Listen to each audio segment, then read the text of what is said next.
दोस्तों, यदि कोई आपसे पूछे कि सबसे अच्छा शिकार करने वाला जानवर कौन सा है, तो आपका जवाब शेर, चीता या भालू हो सकता है। और भी कई शिकारी जानवरों के नाम आप गिना देंगे। लेकिन यदि आपसे कोई ये पूछे कि पृथ्वी पर फर्स्ट प्रीडेटर यानी कि पहला शिकारी जानवर कौन सा था, तो शायद आप कंफ्यूज हो जाएंगे। इसका जवाब आज हम जानने वाले हैं और साथ ही ये भी जानेंगे कि कैसे साइंटिस्ट ने इस जानवर के बारे में पता लगाया।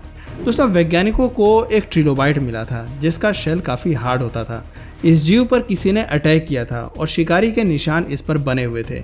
एक डब्लू जैसी आकृति वैज्ञानिकों ने बनी हुई पाई, जिसके बाद वो शोध में जुट गए कि आखिर वो निशान किस जानवर के हैं। करीब 500 मिलियन साल पहले आखिर कौन सा जानवर इस तरह का शिकार कर सकता था, इसके बारे में कई सालों तक एक लंबा अध्ययन चला।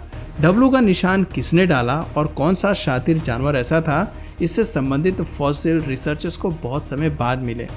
पहले साइंटिस्ट को लगा कि ट्रिलोबाइट पर शायद किसी जेलीफिश के निशान होंगे। कैम्ब्रिज यूनिवर्सिटी के researcher doctor Simon Conway Morris ने यह दावा किया था। उनका कहना था कि जेलीफिश का मुंह भी पाइनएप्पल रिंग की तरह होता है, जिसकी मदद से उन्होंने ट्रिलोबाइट को डब्लू का निशान दिया होगा। लेकिन जेलीफिश वाली बात ज़्यादातर लोगों को हजम नहीं हुई। एक नाजुक सी जेलीफिश भला किस तरह एक हार्ड शेल को क्रैक कर सकती है, और मुमकिन है कि 50 करोड़ साल पहले की जेलीफिश आज की जेलीफिश से काफ़ी अलग भी रही होगी। साइमन कॉनवे के साथ काम करने वाले डॉक्टर डेरेक ब्रिंक्स उस समय श्रिम्प के फॉसिल पर रिसर्च कर रहे थे, जिसमें से एक फॉसिल को उन्होंने एनोमल ऑक्रिस नाम दिया था। इसे ऑन्ड श्रिम्प भी कहा जाता है। रिसर्चर्स को इस जीव के 100 से अधिक फॉसिल्स मिले थे, लेकिन उनमें से एक भी फॉसिल सिर वाले हिस्से का नहीं था। कनाडा, ऑस्ट्रेलिया, ग्रीनलैंड और चीन जैसे देशों में भी एनोमल ऑक्रिस के अवशेष पाए जा चुके हैं। डॉक्टर डेरेक ब्रिक्स को लगा कि ये सब कुछ काफ़ी रोचक होने वाला है।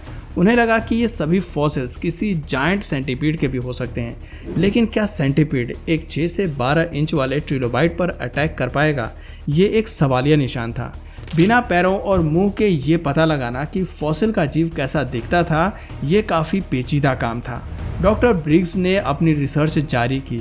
आपको बता दें कि एनोमल ऑक्रिस का पहला फॉसिल सन 1886 में मिला था।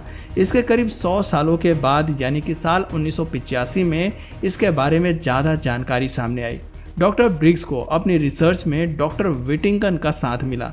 विटिंगटन ने फॉसिल को कंप्लीट करने की कोशिश की। उनका मानना था कि ये एक ऐसा जीव हो सकता है जिसकी पूंछ काफ़ी हद तक श्रिम्प से मिलती जुलती है और इसका मुंह जेलीफिश से मेल खाता हो।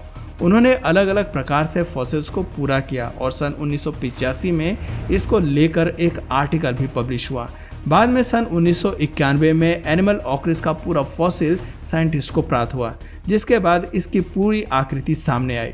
एनिमल ऑक्रिस के पास 2 पावरफुल हाथ होते थे जो उसके सबसे आगे वाले हिस्सों में ग्रो होते थे।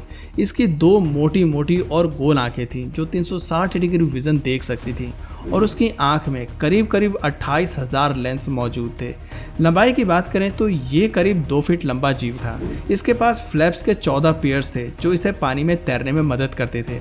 कहा जाता है कि कैम्ब्रियन पीरियड के समय एनिमल ऑक्रिस सबसे बड़ा जीव था।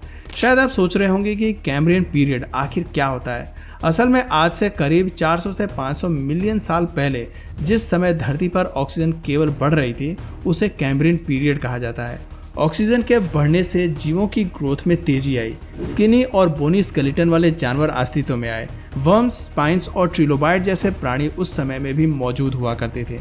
एनिमल ऑक्रिस के बारे में वैज्ञानिक और जानना चाहते थे।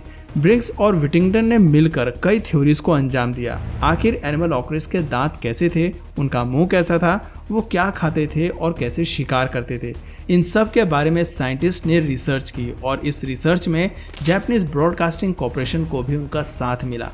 विटिंगटन, ब्रिग्स और कॉनवे मॉरिस तीनों इस बात से आश्वस्त थे कि ट्रिलोबाइट पर जो डब्लू वाले निशान मिले हैं, हो न हो वो एनिमल ऑक्रिस के ही निशान हैं।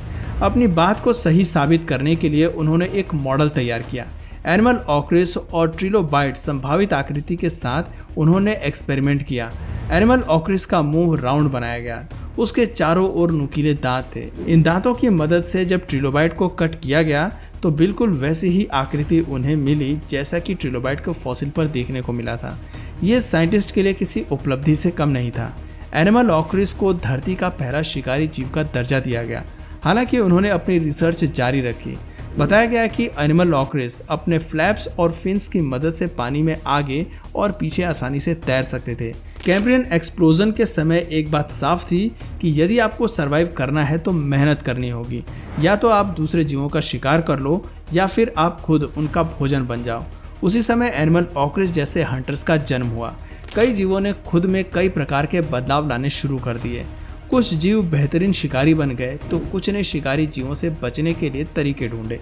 कुछ जीवों में फिन्स की उत्पत्ति होने लगी जिससे वो पानी में अधिक गति से तैर सकें। और भी कई प्रकार के एवोल्यूशन उस समय देखने को मिले। कुछ जीव समुद्रों से निकलकर बाहर भी आ गए। हालांकि बाहर का तापमान उस समय जीवों के लिए बहुत ज़्यादा अनुकूल नहीं रहता था। बहुत से छोटे जीवों ने भी शिकार करना सीखा। वो सूक्ष्म जीवों को अपना भोजन बनाने लगे। जानवरों के पास न सिर्फ खुद को बचाने की जिम्मेदारी थी, बल्कि यदि उन्हें अपना वंश आगे बढ़ाना है तो अपने बच्चों को भी शिकारी जानवरों से बचाना बहुत ज़रूरी था। एनिमल लॉकरेस करोड़ों साल पहले ही विलुप्त हो चुके हैं। वे धरती पर कितने समय रहे इस बारे में सटीकता के साथ तो कहना मुश्किल है, लेकिन फॉसिल्स के टाइम पीरियड और रिसर्च के आधार पर कहा जा सकता है कि उन्होंने करीब करीब 20 मिलियन सालों तक धरती पर राज किया है। 20 मिलियन साल कोई छोटा टाइम पीरियड नहीं है। ये टाइम इंसानों के कुल अस्तित्व से 10 गुना अधिक है। ऐसे में आप अंदाज़ा लगा सकते हैं कि एनिमल लॉकरेस किस खेत की मूली का नाम है। दोस्तों, पूरी उम्मीद है कि उस समय एनिमल लॉकरेस ही जानवरों की दुनिया का राजा हुआ करता था। आशा करते हैं दोस्तों कि हमारी आज की वीडियो आपको पसंद आई होगी। धरती के पहले शिकारी जीव एनिमल लॉकरेस के बारे में जानकर आपको कैसा लगा, नीचे हमें कमेंट सेक्शन में ज़रूर बताइए। अगर वीडियो अच्छी लगी तो इसे लाइक और शेयर अवश्य करें। साथ ही हमारे चैनल को सब्सक्राइब करना और बेल आइकन पर क्लिक करना ना भूलें, जिससे आपको नई वीडियोस की नोटिफिकेशन सबसे पहले मिल सके। आज के लिए बस इतना ही। आपसे फिर मिलेंगे एक नई वीडियो और ढेर सारी रोचक जानकारी के साथ। तब तक के लिए नमस्कार।